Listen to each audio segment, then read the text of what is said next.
Waalaikumsalam. Berjumpa kembali bersama saya Wong Ganteng Sak Dunyo. Mohon untuk tidak menyebutkan nama dan identitas dalam percakapan ini karena percakapan ini saya naikkan dalam konten YouTube. Piye Mas Bro? Tadinya nggak pengen dimasukin dulu kok.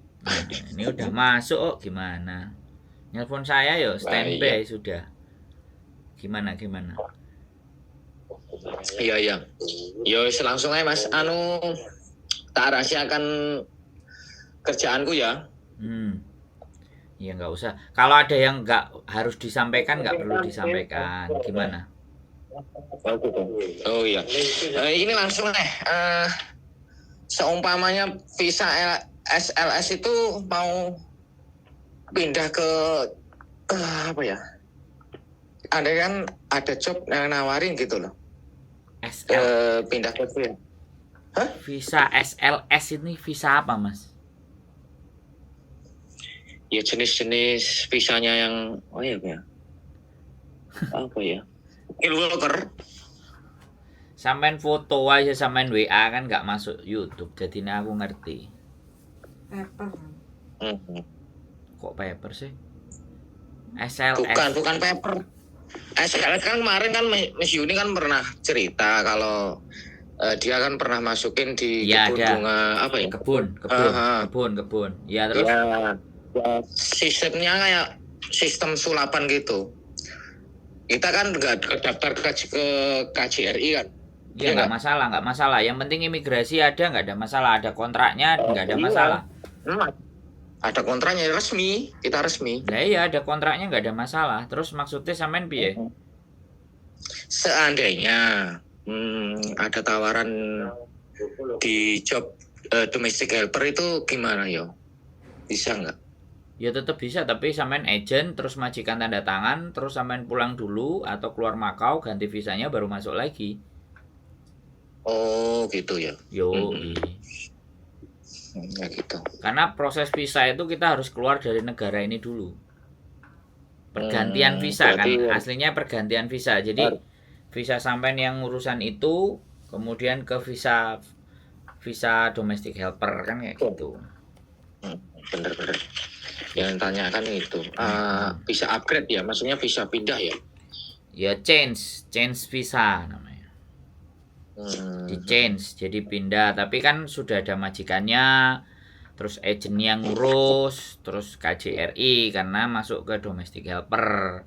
Karena memang beberapa visa yang kayak gitu itu memang sendiri, jadi nggak visa itu makanya kalau visa kerja itu benar-benar sendiri mandiri dan KJRI nggak perlu tahu. Kalau misalnya profesional ya kan, welder, las, atau profesional insinyur, kemudian profesional barista, bartender, itu kan keahlian, itu perusahaannya yang ngejeng. Jadi perusahaannya yang tanda tangan. Jadi perusahaannya yang ngurusin sendiri gitu. Ya saya kira kita masuk ke sini kan visa SLS itu kan kita mandiri lah. Ya kayak di imigrasi ya. Ya imigrasi sistemnya sistem sulapan gitu. Ya kayak Miss Yuni yang diceritain itu. Enggak, kalau sampean ngomong sistemnya sulapan itu enggak, aku masih enggak masuk. Yang penting kalau sampean masuk dan ke imigrasi itu sampean bisa diterima, ya kan? Jadi kalau karena ini statusnya kan sekali lagi aku nggak ngelihat visa sampean, aku kan nggak ngelihat visa yang kayak gimana bentuknya dan seperti apa, aku kan nggak ngelihat. Karena setiap lembaran visa itu selalu akan ada. Jadi biasanya tercantum yang di kertas putih itu tercantum. Jadi siapa yang guarantornya itu siapa. Terus sampai di situ ada apa dan sampai tanggal berapa permitnya, itu pasti ada visa itu. Nah kalau aku nggak baca itu, aku nggak bisa make sure visa apa yang ada di dalam diri sampean. Kalau saya kalau saya ditanyain sampean jauh omongan kayak gini ya, karena setiap hal yang masuk ke Hong Kong itu pasti terdata. Ya kecuali kalau turis, turis bisa masuk berarti nggak kena random check gitu loh. Jadi masuk. biasanya, tapi statusnya jadi turis. Tapi kalau visa yang sampean sebutkan tadi, karena aku belum pernah tahu bentuknya, walaupun Miss Yuni pernah ngomong, kontraknya juga pernah ngomong, tapi kan kita harus tahu, kalau tahu visanya kan jadi ngerti gitu. Jadi tahu visa itu visa apa gitu loh jadinya. Karena saya nggak tahu bentuknya dan gambarnya, ya saya nggak bisa ngomong apakah itu visa pekerjaan, terus sampean juga bilangnya sulapan. Aku kan sekali lagi ndak masuk dalam logikaku gitu loh. Ya, apa yang sampean sampaikan itu aku ya kita terdaftar. Ya kemarin kan ke imigrasi KTP terdaftar. Nah ya, kenapa kalau sudah terdaftar kenapa sampean harus change ke domestic helper? Udah langsung aja itu dipakai gitu loh, buat kerja, cari kerja atau kerja apa yang tertera di visa itu kan pasti ada toh Mas. Guarantornya kan juga ada. Kecuali loh ya, nggak sampean ngomong terdaftar tapi tidak bisa menunjukkan visanya. Nah ini kan pertanyaan buat saya. Iya benar. Sebenarnya mau ke situ langsung lah. Kalau makanya jadi saya kalau orang telepon, saya itu menganalisa gitu. Saya mendengarkan. Kalau ada yang menurut saya itu nggak pas dan ganjil dan janggal, saya pasti akan logikaku tak pikir gitu loh. Jadi nggak apa-apa, nggak ada masalah, nggak perlu sampaikan juga nggak masalah. Tapi di nalarku, selama aku nggak bisa ngelihat bentuk visanya sampean, nah aku nggak tahu. Jadi sekali lagi aku langsung ngomong, aku nggak tahu visa yang sampean sebutkan itu visa yang bagaimana, aku nggak tahu gitu loh. Tapi kalau aku sudah ngelihat lembaran itu visanya, aku akan ngerti. Oh ini visa ke apa, mau gimana, mau seperti apa. Nah, oke, wis kita berbicara visa seperti itu ya. Kalau sampean mau change domestic helper, make sure pastikan sampean ada majikannya yang mau ngejeng. Terus ada agensinya. Gitu. Jadi tanda tangan. Nah, setelah tanda tangan, sebenarnya setelah habis tanda tangan, submit ke KJRI. Setelah submit ke KJRI, baru submit ke imigrasi. Baru nanti visa domestic helpernya itu bisa keluar. Dan itu perjalanan itu bisa sampai 2 bulanan. Dan di saat itu ongoing proses, kalau bisa sampean tidak di Hong Kong. Posisinya itu begitu. Karena ketika keluar ya. Nah, ketika itu ongoing proses, sampean masih di dalam, itu kasusnya nanti kayak saya. Saya pernah apply domestic helper, ada majikan yang mau, ada agent yang ngurus, tapi saya selalu extend keluar masuk Hong Kong 4 bulan. Waktu itu langsung visa apply saya nggak approve. Itu apa harus memenuhi syaratnya sampai visanya habis atau gimana, Mas? Ya enggak, makanya gini loh Mas. Visa sampean sekarang ya oke lah, sampean nggak tahu pakai visa apa yang sampean sebut, sampean udah bisa masuk. Di situ kan ada tertera tanggal, ya. Tertera tanggal. Nah, kalau tertera tanggal sampai tanggal berapa, ya sampean hanya bisa diizinkan sesuai dengan yang tertera tanggal ada di situ gitu loh. Nah, setelah ada di situ, nah kalau sampean mau cari majikan apa, manfaatkan waktu. Begitu dapat majikan, ya begitu dapat majikan kemudian tanda tangan, kemudian agent. Nah, setelah agent ngasih tahu ini mau submit ke imigrasi. Jadi itu wajibnya sampean harus keluar, karena kalau itu sampai dicek dan posisi sampean ada di dalam, itu persoalan, Mas. Oh, gitu. Jadi sampean harus koordinasi sama agentnya. Ini udah masuk ke imigrasi. Kayak kemarin, kayak kasusnya kayak gini nih Mas. Anak nge-break kontrak, terus cari majikan baru ya. Nah, pada saat anak break kontrak, visanya kan sebenarnya masih terdaftar di majikan lama, tapi dia mau break kontrak, terus dia mau pindah ke majikan baru. Nah, pada saat pindah ke majikan baru ini, imigrasi submit, tapi visanya tidak akan dia keluarkan sebelum dia benar-benar mendapatkan bukti cap dari Indonesia. Jadi imigrasi Indonesia itu kan ada capnya, berarti dia masuk lagi tanggal Indonesia dan dia akan cross check tanggal berapa dia keluar dari Hong Kong dan ada capnya Indonesia, berarti benar orang ini pulang ke Indonesia. Baru imigrasi Hong Kong akan mengeluarkan visa dia yang terbaru di majikan yang baru. Itu konsepnya. Berarti harus keluar Hong Kong ke Indonesia dulu ya. Ya. Makanya bisa keluar Hong Kong nyampe Indonesia. Kalau sometime agent juga bisa dari Hong Kong dia pindah geser ke Macau. Nggak ada masalah. Iya. Intinya kalau dia mau change, kalau mau proses visa lagi, selama proses visa itu dia harus keluar. Iya, mau yang mau proses yang baru ya. Iya, dia harus keluar. Karena saya dulu juga kayak gitu. Kecuali ya, ini kecuali menikah ya. Mbaknya menikah dengan orang Hong Kong.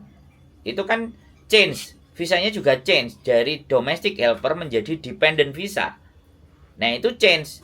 Nah, selama dia masih ada kontraknya, dia bisa nunggu. Nah, giliran visa dependentnya yang dapat dari suami tadi itu keluar, maka dia harus dipanggil imigrasi untuk milih salah satu, nggak boleh double visa.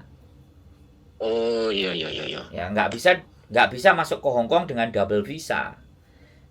Terus taruhlah gini, kita jadi turis. Terus habis jadi turis, terus kita dapat agent, dapat majikan, sikung, tes percobaan ya. Oke, majikan tanda tangan, agent tanda tangan, agent ngurusi semuanya. Habis diurusi agent masuk ke masuk ke KJRI.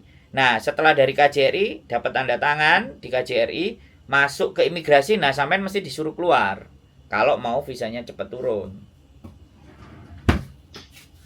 Begitu prosedurnya, Mas Bro. Iya. Ini kan yang tertera kan kontrak kerjanya warna pink kan. Ya, yang itu pernah saya ceritakan. Ya, makanya nek sampean nggak perlu dibicarakan di sini dan supaya nggak banyak orang tahu. Ya, ayo ngopi gitu loh. Ya, siap. Biar nanti, aku bisa ndelok, biar aku bisa ngelihat. Dan aku soalnya kan ini kan di tempat aku kerja kan di masih apa ya, sibuk banget kan karena mau konian kan. Jadi nggak bisa libur. Nggak apa-apa, lanjutin aja terus karena kan ada tertera tanggal berapa visanya sampai. Jadi aman sampean udah. Iya, kemarin kan udah ke imigrasi kan buat KTP kan. Nah, ya sudah. Itu yang saya tanyain kan seumpamanya ada majikan baru gitu loh, mau. Nah, ya udah tak jawab. Kan sudah tak jawab itu tadi. Oke, siap. Jadi tadinya mau terus tadinya mau cepet gimana? Lanjut dulu sampean ngomong. Tadinya mau ngabarin Mas Indro itu Mas Andro cepet-cepet gitu loh. Yang kemarin aku ceritain kan, aku kan prosesnya gini. Ternyata ya bener juga gitu loh. Kita ya bener-bener ada yang dikatakan Miss Yuni kan, aku pernah proses 3 orang yang di kebun sana gitu loh, yang pakai visa SLS gitu loh.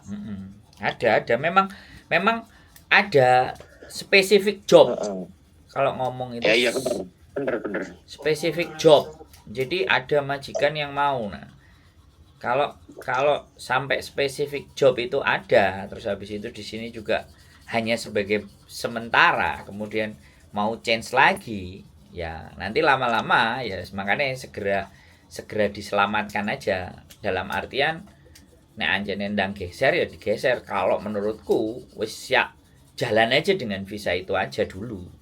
Jangan berpikir domestic helper dulu, wis yang itu dijalani dulu. Kalau itu memang ada yang dijalani, kalau memang tidak ada yang dijalani, ya apapun yang bisa dijalani itu. Yang penting kalau sampean berkeliaran itu kan bisa ditunjukkan visanya ada gitu loh. Ada. Makanya ada. Itu artinya ketemu siapapun dan apapun nggak ada masalah. Tapi masalahnya kalau spesifik job itu sampean gunakan untuk cuci piring dan ada penggerbekan, nah itu beda persoalan.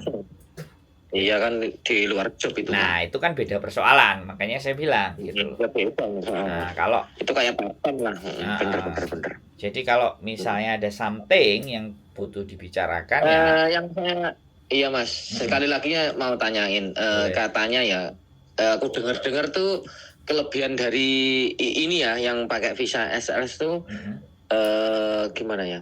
Lebih dari 5 tahun atau 7 tahun bisa upgrade independent visa, bisa nggak? KTP sini loh, katanya kelebihannya gitu. Nah ini, jadi nih kalau sampean berbicara tentang itu, jadi kalau kedepannya ternyata itu sampean jalani, nah nanti biasanya ada surat, ya kan?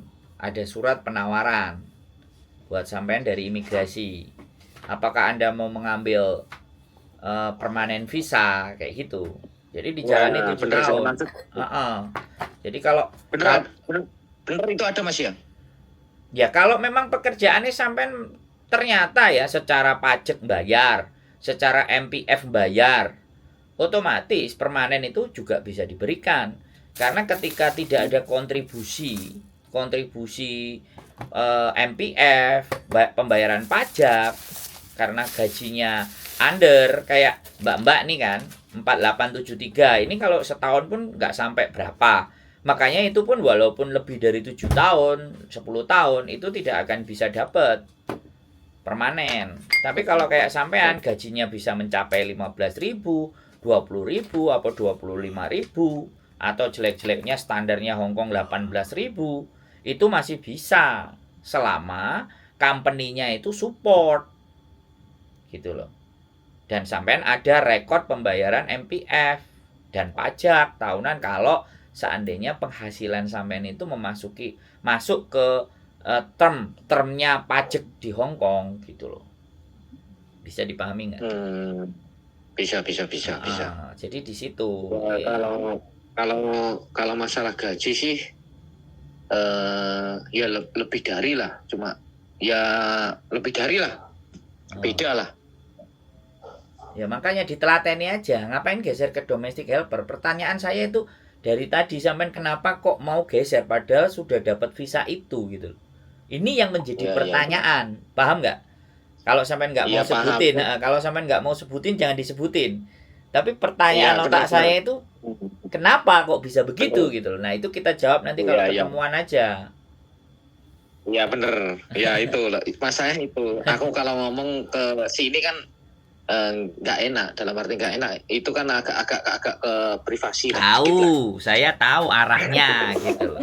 Saya mengerti arahnya mau ke sana gitu loh. Karena ada something yang memang harus tidak dikomunikasikan ke publik.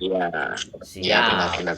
Itu harus ketemu aja dulu, ngobrol yang enak, cari, nggak usah buru-buru. Tapi saran saya udah yang ada di situ apa saja, cari kiri kanan atas bawah, yang penting baik-baik gitu aja. Yang penting baik-baik, terus ingat tujuan dari awal, karena mencongnya tujuan itu bisa menjadikan dampak ke kehidupan kita berikutnya gitu. Soalnya kan ya tahu sendirilah di sini tuh seperti apa sih pergaulannya, kayak gimana sih gitu kan, mbak-mbak juga kayak gimana. Nah itu kan yang menentukan. Kalau sampean bisa mengambil kesempatan, sebenarnya ketika visa sudah ada, jobnya sudah ada, sampean minta izin ke majikannya untuk apply sopir gitu loh. Jadi nanti kalau sudah ada gaji, ada cukup, apply sopir. Jadi kalau sampean sudah tambah lagi plus sopir, sudah itu wis senjata luar biasa. Karena sopir itu sekali kita deal SIM-nya ya, misalnya deal ya.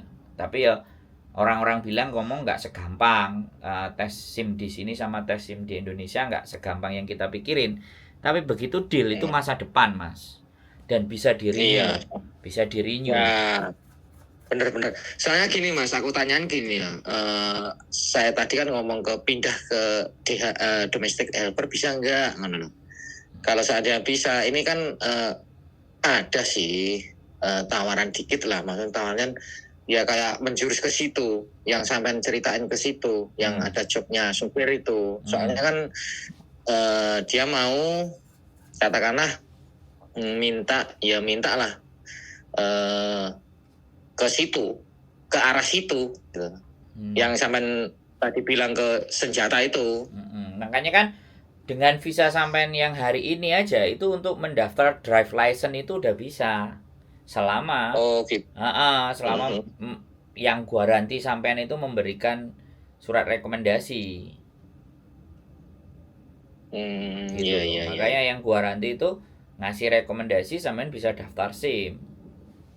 Nah, kalau sudah daftar SIM ya memang SIM itu untuk bisa dapatnya kurang lebih ya kalau mulus lancar ya itu 8 bulan sampai 1 tahun. Mulus lancar itu, nggak ada yang gagal. Tes tulis tembus, tes praktek tembus. Habis itu nanti masa probation, percobaan 1 tahun. Setelah itu baru bawa mobil. Probation itu contohnya sampean bawa mobil tapi sampingnya itu sudah punya SIM yang fix, yang permanen gitu. Makanya itu namanya probation. Jadi, jadi kita bawa mobil tapi sebelah kita ini sudah punya SIM yang full. Ada pendampingnya. Itu probation. Nah, itu secara aturannya Hong Kong sih, tapi pada fakta dan kenyataannya teman-teman kadang-kadang probation ya sudah bawa sendiri. Percobaan itu ya. Tutup mata lah, tapi itu sudah keluar itu SIM-nya udah keluar. Apa tulisannya probation. Bisa. Jadi ya intinya kembali lagi bahwa membaca peluang dan berkomunikasi dan berteman dengan kalangan yang tepat, ya kan? Karena sekali lagi ini Hong Kong ya, freestyle. Jadi kalau kita bicara Hong Kong itu freestyle, negara maju itu freestyle, gaya bebas, kita mau ngapain aja boleh. Tapi kalau sampai bergaulnya meleset, nggak pas, ya sudah. Salah alur nanti jatuhnya. Makanya kan saya benar-benar kan saya dari posisi menjadi turis terus harus bagaimana sampai 23 bulan ya saya nata benar keadaan supaya memang posisi saya tetap aman terus. Kalau dilihat dan dibuka catatan di imigrasi itu keluar masuk gitu loh. Dan itu juga tapi akhirnya ya visa dependent saya juga bisa keluar dengan perjuangan dari istri saya sih. Istri saya siapapun pokoknya yang menjadikan saya bisa hidup di Hong Kong ya wis istri saya wis. Iya. Jadi di situ beda. Makanya kan kalau sampean mau berjuang sendiri karena dengan visa itu dapat dependent ya itu the best malahan. Wis berkat karya sampean sendiri nggak ada orang lain. Menurut saya. Gitu. Berarti aku ini masih bisa dikatain gimana ya, mau ketemu Mas Sandro bisa dikatain ini bisa upgrade atau enggaknya ke situ ya, maksudnya kayak ya bisa kalau visanya sampean itu upgrade itu bisa, karena kan gini nih Mas ya, ada ini saya kasih contoh lagi ya, kan ada company construction company di Hong Kong itu diberikan kuota untuk ngambil orang-orang dari Timur Tengah. Bisa dari India, bisa dari Pakistan, bisa dari Bangladesh. Rata-rata sih India, Pakistan. Yang badannya gede-gede. Nah, ya kemungkinan visanya ya nggak jauh beda kayak sampean. Jadi spesifik. Ya pekerjaan. Misalnya yang bagian ngangkat-ngangkat, yang bagian ngawasi. Pokoknya yang membutuhkan badan dan tenaga gede. Nah, banyak itu company terus diizinkan dari India. Makanya kan di sini ada orang India dan Pakistan yang punya KTP. Ya bisa dari konstruksi tadi dan dia bertahan di perusahaan itu selama 7 tahun. Nah, setelah 7 tahun dia ditawari dependent. Setelah dapat dependent dia keluar dari perusahaan itu, selesai. Ya itu ada. Nah, akhirnya beberapa orang Pakistan ada yang menikah dengan orang Indonesia. Orang Indonesianya dapat KTP, dapat permanen, terus bikin toko Indonesia. Bisa begitu. Itu makanya kenapa kok orang Indonesia nggak bisa. Ketika saya pernah sempat bertanya, ternyata orang Indonesia kan hampir rata-rata sama kayak orang Hong Kong, kecil-kecil. Sedangkan yang dibutuhkan kan tenaga gede. Kan Kalau sampai Iya. lihat digorong-gorong, sampai lihat bangunnya apa-apa, itu kan pasti ada yang ada gede dhuwur orang-orang Timur Tengah sana, orang Southeast namanya. Asia Selatan gitu kan, Pakistan yang memang dia dibutuhkan tenaganya sing gede. Itu Iya, soalnya kan daerah sini kan banyak yang orang-orang Nggak kayak mau. sampai cepet tadi. ya Pakistan itu nggak apa-apa ya. Memang mereka dapat KTP-nya dari situ. Dia telaten Oh, bisa berarti yang dari perusahaan itu dia telaten 7 tahun dan nggak pulang. berarti ini ya yang saya sebut tadi bisa ya kayaknya Mas. Ya bisa. Tapi kalau domestic helper, nah itu yang berat Mas Bro. Domestic helper bisa dapat dapat permanen itu pas domestic helpernya itu kalau masuknya tahun 90. Tahun 89 masih dipegang Inggris. 97 mereka ditawarin semua. 97 kan sudah diserahkan ke Cina. Hong Kong. Kebijakannya udah berubah lagi. Begitu Mas Bro. Yes.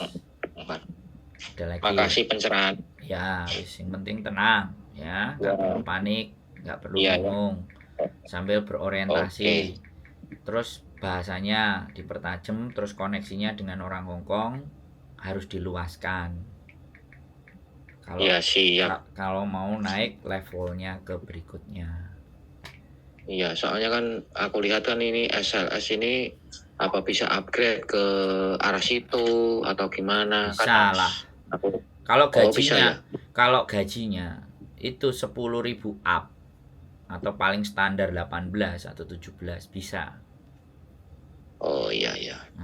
Jadi dilihat aja di kontrak itu berapa. Kisaran gitu, kisaran segitu. Ya makanya pertahankan. Jangan ngomong sulapan Mas. Tak baca. Kalau sampai ngomong sulapan saya bisa baca itu. Iya. Ya gimana? Yang kemarin-kemarin enggak, ya kayak enggak masuk. Iya, wes jangan ngomong sulapan pokoknya. Begini Mas prosedurnya gitu. Iya. Karena saya sulapan yang paling cepat loh. Ya, soalnya visa cuma 3 minggu enggak ada. Loh, ya iya makanya itu bukan jalur sulapan. Karena memang jalur profesional itu begitu, Mas. Anggap aja begitu. Jalur profesional itu begitu. Jadi si guarantor tadi, penjaminnya tadi yang ngurusin. Nah, biasanya ini udah nyerempet aku kalau sampai najak ngomong sulapan ini. Ini guarantornya ini yang jago. Tetapi dianya mungut, angka sing nggak ngerti aku dil-dilane karo sampean piye. Ngono lho Mas Bro. Iya siap. Nah, bisa dipahami kan? Bisa. Bahasanya kemarin aku ke situ kan mau nanya gitu loh. Iya. Kalau visanya turun berapa bulan gitu? Ada yang 1,5 bulan, lama banget. Ternyata yang ini kok sulapan cuma 3 minggu. Ya sekitar situlah. Iya, ya. Jadi masih ada. Jadi saya bisa masuk ke area yang gelap, area terang, area abu-abu, area gelap sekali itu ada gitu loh Mas Bro gitu loh. Nggak apa-apa, wis. Tapi positif aja bahwa semuanya akan baik-baik saja. Nanti kita bisa ketemu bebas los. Iya siap. Ya gitu aja ya. Cukup? Nanti kita sambung kapan ngopi, nyantainya hari apa, kabar-kabar aja, jangan mendadak. Oke. Paling ya inilah Mas, paling Konian atau gimana. Iya, soalnya kan Konian kan katanya Mas kan Punengtung lah. Betul. Semua full ini. Semua. Kalau orang sini pokoknya Januari ini habis. Itu isinya full resik-resik tok isinya. Iya.